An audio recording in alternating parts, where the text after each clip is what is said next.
Hello guys. दोस्तों, यह एक ऐसी भर्ती है जिसमें आपको कोई रिटन टेस्ट नहीं देना है, कोई इंटरव्यू नहीं देना है, कोई स्किल टेस्ट नहीं देना है। डायरेक्टली फॉर्म भरना है, आपकी ज्वाइनिंग हो जाएगी। लेकिन कुछ टर्म्स एंड कंडीशन है, वो फॉलो करनी है। वो मैं आपको पहले बता दे रहा हूँ। अगर आपने पहले कोई एसएससी का एग्जाम दिया है, उसके बिहाफ पे ही यहाँ पे सिलेक्शन होगा।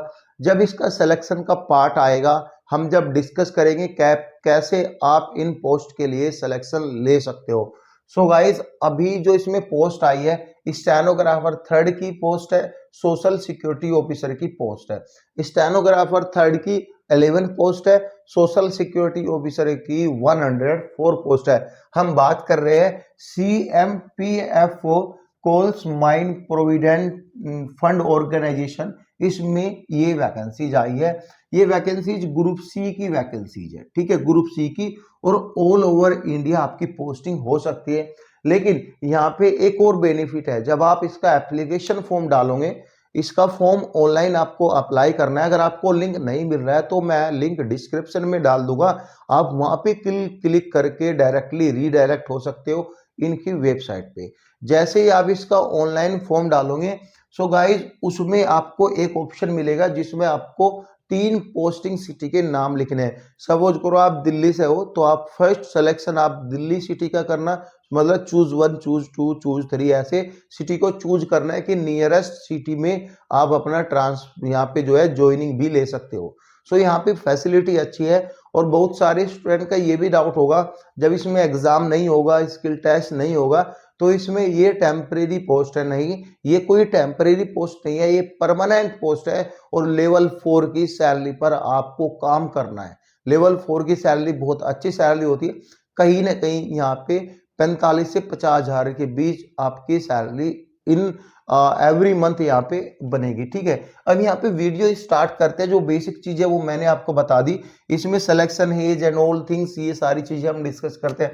देखो, पोस्ट के बारे में बात करते हैं। स्टेनोग्राफर थर्ड की जो पोस्ट है वो टोटल 11 है, ठीक है। ये भी ग्रुप सी की पोस्ट है, ठीक है। इसमें यूआर के लिए 7 पोस्ट है, ओबीसी के लिए 2 पोस्ट है, और यहाँ पे एससी के लिए 1 पोस्ट है, और एसटी के लिए भी यहाँ पे 1 पोस्ट है। और गाइज, यहाँ पे जो है इस ईडब्ल्यूएस के लिए भी 1 है। लेकिन सॉरी, एसटी के लिए यहाँ पे कोई भी पोस्ट नहीं है। एसटी के लिए यहाँ पे कोई भी पोस्ट नहीं है, तो एसटी वाले स्टूडेंट यहाँ पे अप्लाई नहीं कर सकते। बहुत सारे स्टूडेंट यहाँ पे पूछेंगे कि मैं एसटी से हूँ और जीओआर में अप्लाई कर सकता हूँ। इसमें बिल्कुल भी नहीं कर सकता। इसमें एसएससी का रिजल्ट लगेगा, वो मैं बताऊंगा आपको कैसे लगाना है, कैसे फॉर्म फिल करना है, सारी डिटेल बताऊंगा। आप कमेंट कर देना कुछ भी डाउट हो। सोशल सिक्योरिटी ऑफिसर जो एसएससी सीजीएल के थ्रू जाते हैं यहाँ पे, और यहाँ पे देखो आप डायरेक्टली ज्वाइन पा सकते हो। सोशल सिक्योरिटी ऑफिसर की 104 पोस्ट आई है, जिसमें यूआर के लिए 39 है, ओबीसी के लिए 29 है, एससी कैटेगरी कैंडिडेट के लिए 18 है, और एसटी के लिए 9 और ईडब्ल्यूएस के लिए 10 पोस्ट है। अब यहाँ पे एज क्राइटेरिया की बात करते हैं। एज इसका 18 से 27 साल होना चाहिए। इसके एप्लीकेशन फॉर्म आप 15/2/2025 से पहले डाल सकते हो। एज एंड क्वालिफिकेशन सब क्राइटेरिया 15/2/2025 से आपका काउंट किया जाएगा। सैलरी आपकी लेवल 4 होगी, जैसे कि बता 45 से 50 हजार के बीच आपकी यहाँ पे सैलरी रहने वाली है। 50 हजार से ऊपर भी जा सकती है सोशल सिक्योरिटी ऑफिसर, क्योंकि डिपेंड करता है आप किधर पोस्टिंग ले रहे हो। आप मेन सिटी में पोस्टिंग ले, देखो एक तो होता है सिटी, एक होता है मेट्रो सिटी, एक होता है रूल जो अपना गांव विलेज का एरिया है, वो सभी एरिया होते हैं। तो उसी के अकॉर्डिंग यहाँ पे सबसे ज्यादा सैलरी मेट्रो सिटी में मिलती है। नॉर्मल सिटी से 5 से 7 हजार रुपए बढ़ा के और मेट्रो सिटी में आपकी सैलरी मिलती है। और वैसे भी आपको पता है 2026 से 8 पेरोल कमीशन आपका मिलेगा, तो उसमें सैलरी तो आपकी बढ़िया सी खासी मिल जाएगी। अब थोड़ा सा एजुकेशन के बारे में डिस्कस कर लेते हैं कि इसके लिए आपका एजुकेशन क्या होना चाहिए। स्टेनो का आपका 12th पास एजुकेशन होना चाहिए। जब आप नोटिफिकेशन देखते हो, नोटिफिकेशन में यहाँ पे लिखा रहता है कि डिजायरेबल यहाँ पे ग्रेजुएशन। देखो, अगर आपने पहले कोई एसएससी का एग्जाम दिया है, वो किस साल का दिया है, वो मैं सारी डिटेल सिलेक्शन प्रोसीजर आएगा जब आपको मैं बताऊंगा, ठीक है।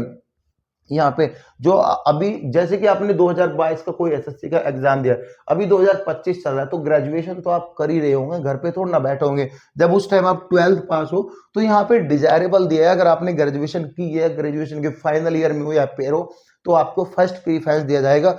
कोई जरूरत नहीं है कि आपकी ग्रेजुएशन है या नहीं है, कोई मतलब नहीं। लेकिन इसमें नॉर्मल कैंडिडेट तो अप्लाई नहीं कर सकता, तो आप ग्रेजुएशन कर ही रहे होंगे, ठीक है। अब इसमें स्पीड मांगी है यहाँ पे 80 वर्ड्स पर मिनट स्टैनो की शॉर्ट हैंड की होनी चाहिए, और 40 वर्ड्स पर मिनट टाइपिंग होनी चाहिए। ये टोटल आपका इंग्लिश में होनी चाहिए। अब यहाँ पे बात करते हैं एसएससी की, यहाँ पे सोशल सिक्योरिटी ऑफिसर की बात करते हैं। यहाँ पे नॉर्मली आपकी डिग्री मांगी है, टाइपिंग भी मांगी है। टाइपिंग 200 दोनों में से एक में होनी चाहिए। मीन्स या तो आपको इंग्लिश में आती हो या आपको हिंदी में आती हो। इंग्लिश में जो है 35 वर्ड्स पर मिनट, हिंदी में जो है वो 30 वर्ड्स पर मिनट आपकी टाइपिंग होनी चाहिए। लेकिन डिजायरेबल में कोई computer certificate, computer training certificate आपके पास है तो आप यहाँ पे दे सकते हो, ठीक है। यहाँ पे देखो सिलेक्शन क्या होगा। मैं पहले स्टेनोग्राफर थर्ड का बताऊंगा कि आप सिलेक्शन कैसे लोगे। देखो यहाँ पे जो है, अगर आपने एसएससी का ग्रुप सी या ग्रुप डी का कोई भी एग्जाम दिया है, कोई भी एग्जाम दिया है, ठीक है, और इसमें आप जो है 2022 के ईयर में आपने एग्जाम दिया है, ठीक है, 2022 के ईयर में आपने एग्जाम दिया है, तो वो एग्जाम आप एसएससी की वेबसाइट से डाउनलोड करके यहाँ पे डिस्क्लोज कर सकते हो, लगा सकते हो। जब आप एप्लीकेशन फॉर्म फिल करोगे उसमें लिखा रहेगा टाइटल इन एसएससी एग्जामिनेशन, यानी उसका टाइटल क्या है। फिर दूसरा रहेगा इसमें कि एसएससी का रोल नंबर क्या है आपका, किस साल में आपने एग्जाम दिया, कितने मार्क्स थे टोटल, आपसे एसएससी से रिलेटेड सारी चीजें पूछी जाएगी। और यहाँ से आप जो है डायरेक्टली इसके बेस पर ही मेरिट लिस्ट यहाँ से लगेगी। अब बात करेंगे सोशल सिक्योरिटी ऑफिसर। अगर आपको ये डाउट एसएससी का क्लियर नहीं हो रहा है कैसे देना, तो आप कमेंट जरूर करके देना। मैं इसके ऊपर एक वीडियो लेके आऊंगा जिसमें कि आपको आपके जो है कैसे डाउनलोड करना है, क्या डाउनलोड करना है, सारी चीजें मैं आपको बता दूंगा। देखो यहाँ पे सोशल सिक्योरिटी ऑफिसर की बात करते हैं, इसमें आपने सीजीएल का एग्जाम दिया है 2023 का, लेकिन जो पोस्ट आपने AAO JSO स्टैटिकल इन्वेस्टिगेटर का, आपने इन तीनों पोस्ट को छोड़ के, इन तीनों पोस्ट को छोड़ के, इन तीनों पोस्ट को छोड़ के आपने यहाँ पे दिया है एग्जाम। क्योंकि जब आप एसएससी की वेबसाइट पे जाते हो तो सारी चीजें जो मांगी है ना, वो सारी चीजें मांगी है यहाँ पे। एक्सेप्टेड ये सब चीजों करके वहां पे लिखा हुआ है कि एक्सेप्टेड दिस, ये पोस्ट, तो आप यहाँ पे डिस्क्लोज द रिजल्ट, ये सारी चीजें मांगी है। अगर आपको समझ में नहीं आ गई तो डायरेक्टली कमेंट करना कि सीजीएल का 2023 यहाँ पे आपको जो भी आपका रिजल्ट है एंड पीडीएफ है वो वहाँ पे डिस्क्लोज करनी है, जब भी आपका यहाँ पे चयन होगा। लेकिन यहाँ पे यार एक चीज लिखी है, मैं डाउटफुल हूँ, क्योंकि जब आप नोटिफिकेशन में जनरल इंस्ट्रक्शन पढ़ते हैं उसमें क्लियरली मेंशन है no interview no skill test, ठीक है, no interview no skill test. लेकिन यहाँ पे लिखा है कि जब एसएससी के रिजल्ट से या एसएससी के मेरिट से 1:3 की रेशियो में लिए जाएंगे, तो कैंडिडेट किस लिए लिए जाएंगे भाई, इतने कैंडिडेट? भाई डीवी मेडिकल तो होगा, वो तो होगा। जो भाई जो बंदा एसएससी की वेबसाइट में फॉर्म फिल कर रहा है उसका मेडिकल ऑब्वियसली यार ठीक होगा। कोई यार आर्मी वाला थोड़ा ना एग्जाम है कि इसमें पूरा हार्ड मेडिकल होगा, ये तो नॉर्मल मेडिकल होगा, normal physical test, colour blindness test, ये सब टेस्ट होगा। लेकिन मुझे जहां तक लगता है, मैं बता दे रहा हूं, अगर आपके पास ये दोनों चीजें है, फॉर्म फिल कर रहे हो, तो इसमें स्टेनो टाइपिंग टेस्ट के लिए भी आप रेडी रहना। शायद हो सकता है फ्री में ही चांस मिल रहा है, तो इस चांस को गंवाना मत, ये एक अच्छा चांस है, आपका सिलेक्शन हो जाएगा। कोई डाउट है तो आप कमेंट पिन कर देना। Thank you so much guys.